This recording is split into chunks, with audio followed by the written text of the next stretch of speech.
Hello everyone. In this video I will be sharing some of the questions related to JEE Mains examination.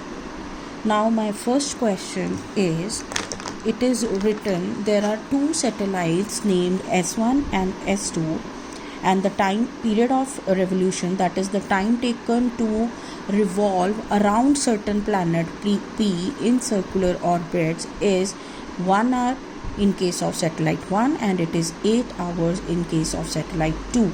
Now we have to find out what is the ratio of the angular velocities of the two satellites. Now as we know, omega, that is angular velocity, is related with the time period as omega is equivalent to 2 pi by time period. That simply means the ratio will be equivalent to omega 1 by omega 2. It is 2 pi by time period 1 and time period 2 upon 2 pi. Now this whole factor will cancel out and you will have your required answer. That is 8 hour upon 1 hour. Thus the ratio becomes 8:1. Now in the second question, they have taken two capacitors and they have mentioned that the capacitors are first connected in series connection. Right? Now what is series? This is hand to hand connection. Now let the capacitance of this capacitor is C1 and this is C2. And since you know the equivalent capacitance in case of series is in case of two capacitors, it is simply the product of the capacitors upon the sum. Let us suppose they have taken more than two capacitors, then you will be using this formula. 1 by Cs, that is equivalent capacitance in case of series combination, it will be the sum of the reciprocals of all the capacitors plus 1 by C3 and so on. So since I have only two capacitors here, so I will take this shortcut. Now this equivalent capacitors of this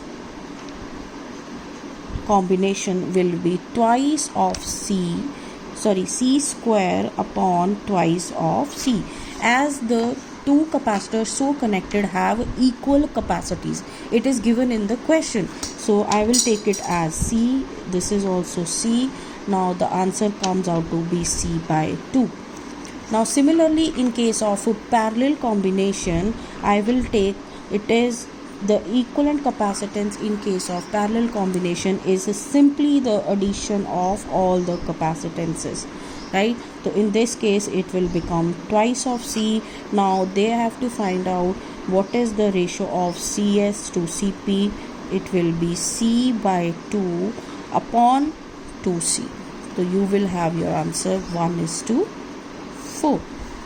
This is the answer. Now in the third question, it is simply you can say theory based question. Right? They have said to match these two columns. Now first is the isothermal case. Now what do you mean by isothermal case? Where the temperature of the body does not change.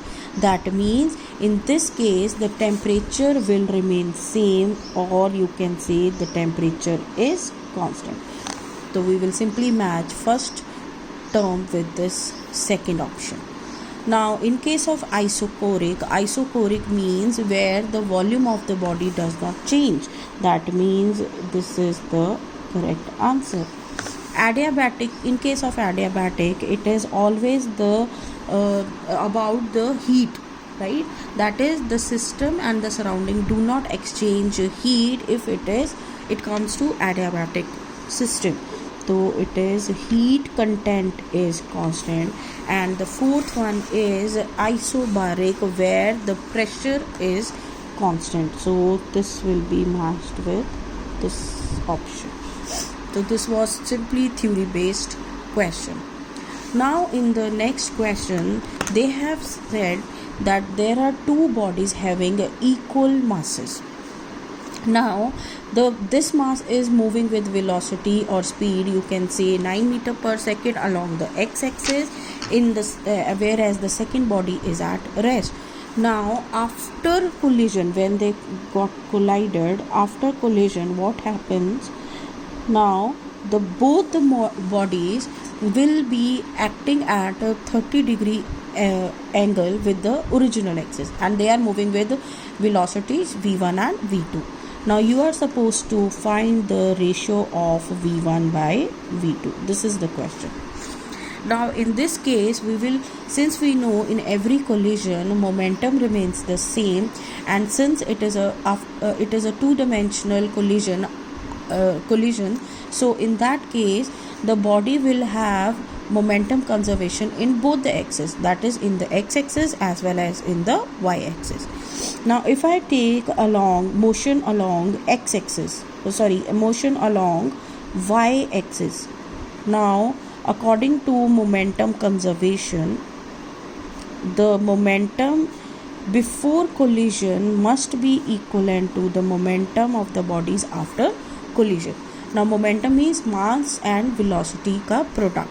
Now here for the first body, the momentum along y-axis. Now since this is at rest already and this body is moving along x-axis, that means the motion along y-axis is 0.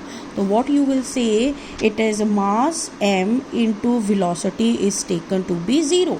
Why it is 0? Because it is moving along x-axis, it is not moving along y-axis. So we will say the motion along this body along y-axis and this body along y-axis both are 0. So you will write it like this, is equal to. Now these are the momentums before collision. Now what will be the momentums after collision?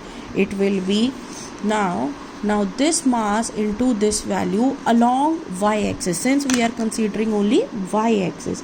Now this is the y-axis and this is the negative y-axis. So what you will take is, this is mass into this value, but this value should be having some component along this y-axis, right?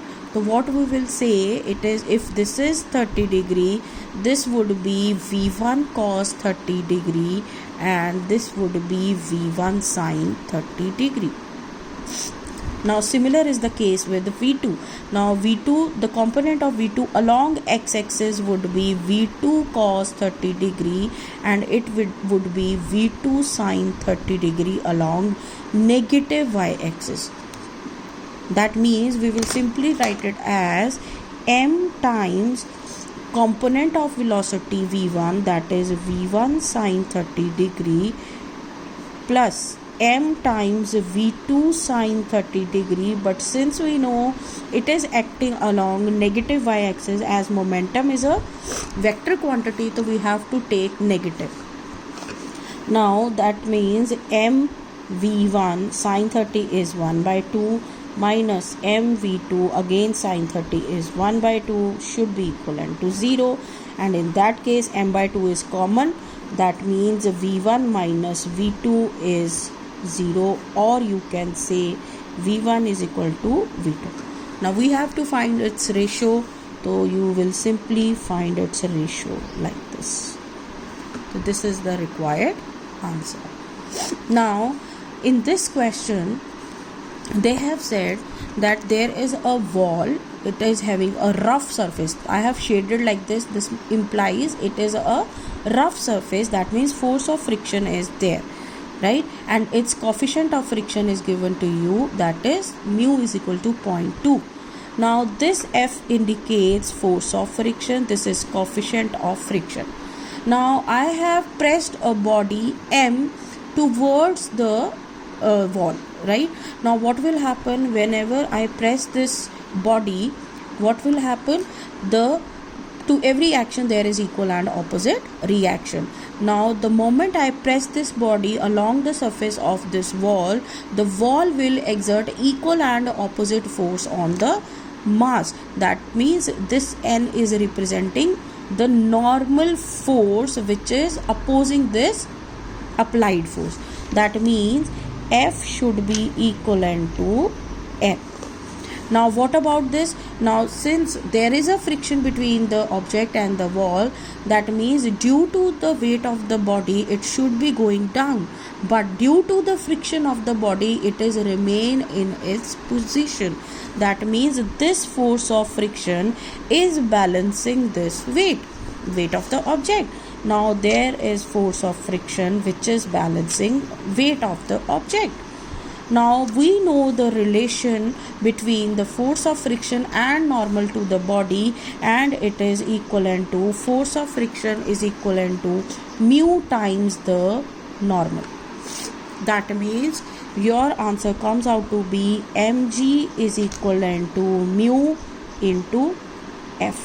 I have replaced N with F, that is the force applied, right? Now you can easily say the applied force which we supposed to find out is mg upon mu. If you are given the value of mass, then you can simply put that value. G you know 9.8 meter per second square, and mu is also given to you. You can simply find out how much force should I apply on the object so that the body remains in its equilibrium position. So this is the formula, required formula, right? Thank you.